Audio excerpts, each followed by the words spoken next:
Now, you didn't go over on D-Day. You went a few days after? Yes, several days afterward, yeah. It was a lot safer then.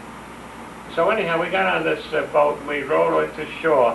When we got into shallow water, the wheels carried us onto the beach because it was no longer a boat. It was now like a little... Was there shooting going on when you were landed? Well, you could always hear shooting going on, but not at us particularly. I think the Germans had been stymied already, or they were stopped, and we began to see German prisoners coming in now.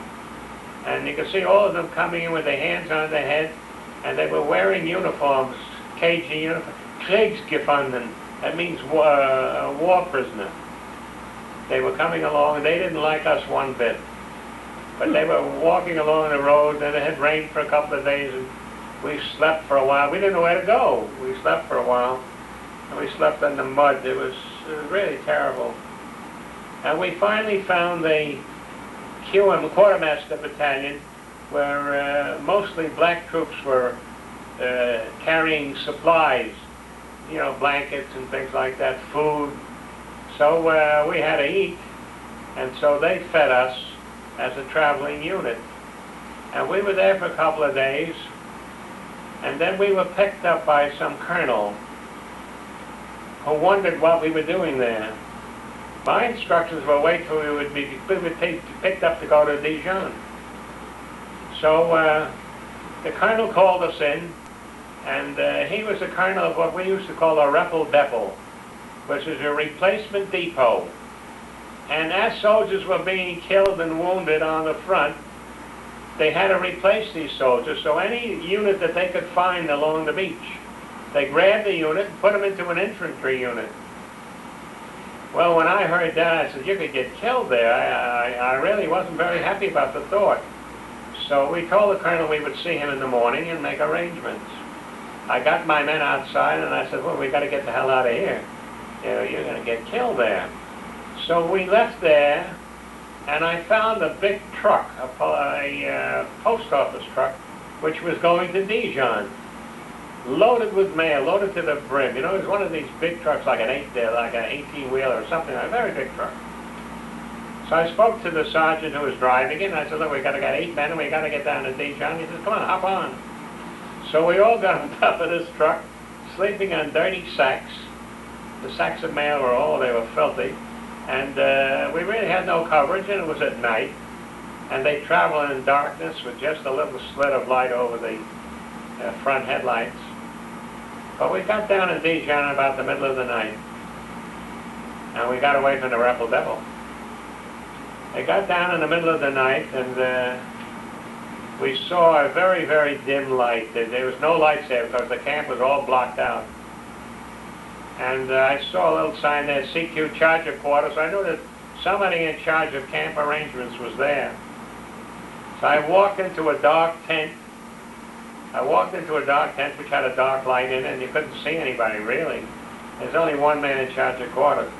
And in the Army you say, Sergeant Schechtman reporting to 62nd APU. Reporting, I got to eat something, we got to find a place to sleep. And out of the darkness somebody said, Henry Schechtman, what are you doing here? George Goldman from Grand Central Post Office. He was there. So we had a friend there, at least we were happy. And then the next day I was pleasantly surprised to find about a dozen more of my friends from the Grand Central Post. Stetsky was there, my Grand Central Post Office, Val's friend was there. Oh, what a wonderful thing that was in Dijon. And we sort of took it easy for a couple of days. And subsequently, our lieutenant picked us up.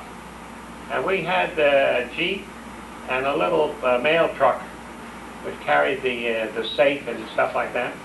And we went on towards Paris. It was very interesting that at the time we were going through Paris, Patton had landed his tanks and was surrounding the Germans from the south. So instead of attacking the Germans head-on, he went around them and cut them off. And he was very, very good at it. He was very successful.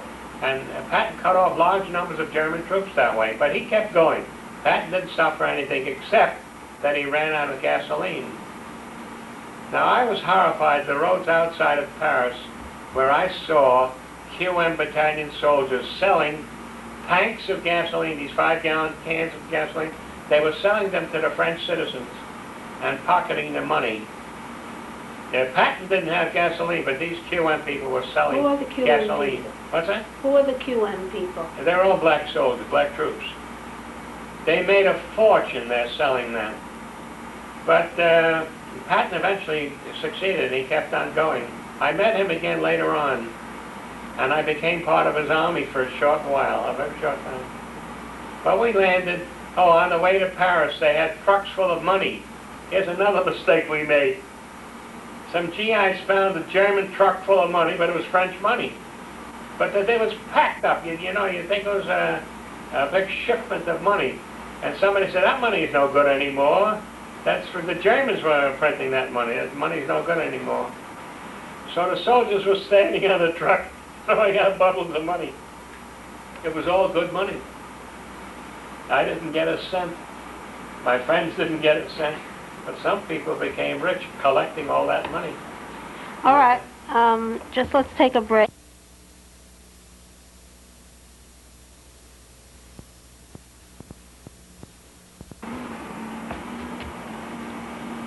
Okay.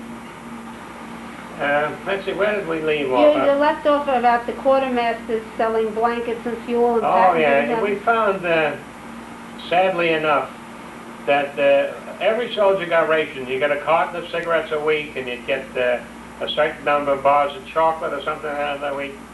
And usually it was more than you could consume. And they were selling the cigarettes. You could probably get $100 for a package of cigarettes. One package. You'd get about $100. Who did they sell them to? To the civilians. They were dying for American cigarettes. As a matter of fact, in France, we had a deal with bread. They loved the white American bread. They loved it.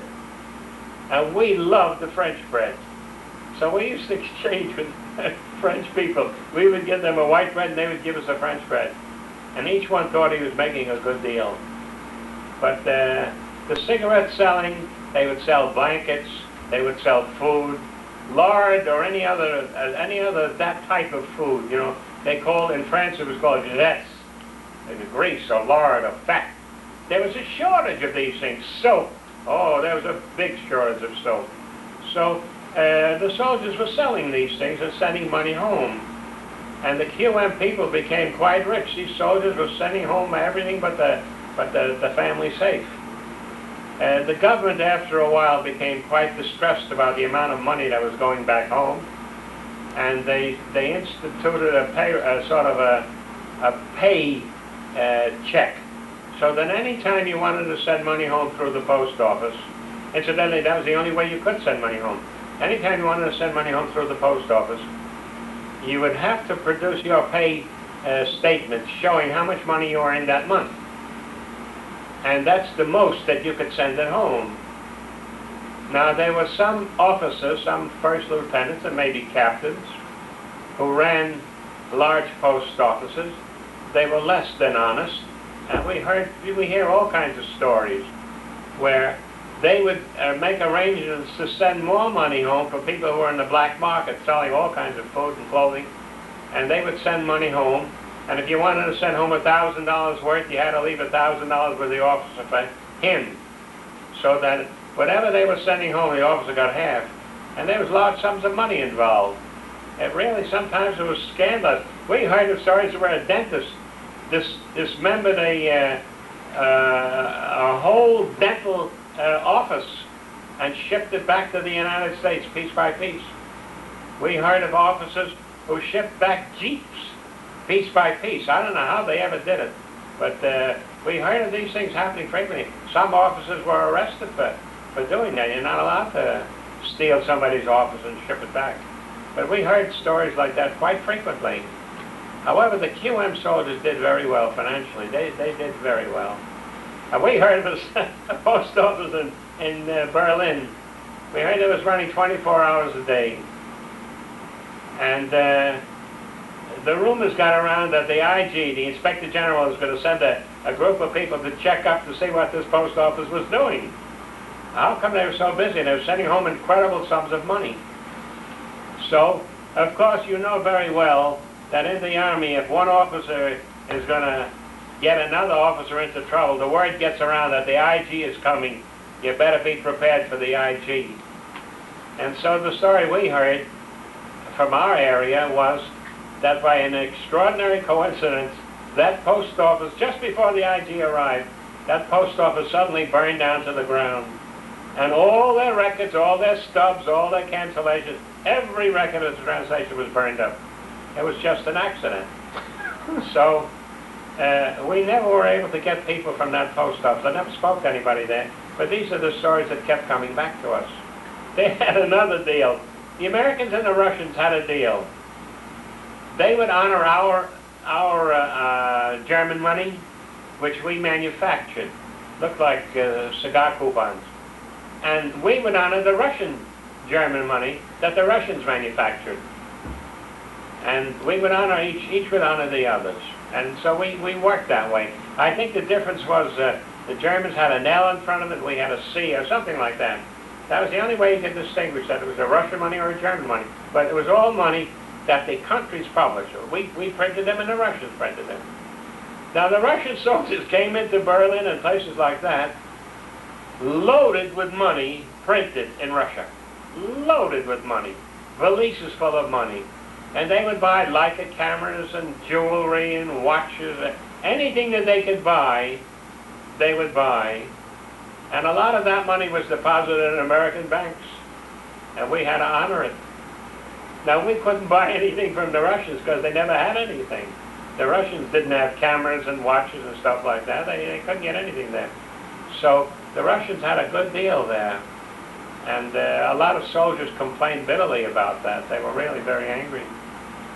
I was thinking back that when we were on our way through Germany, we were going in the direction of the Bulge. And the reports came back that the situation there was very bad. May I just ask you, Yeah. you were in Germany before the war ended? No, we got into Germany. Let's see how that was.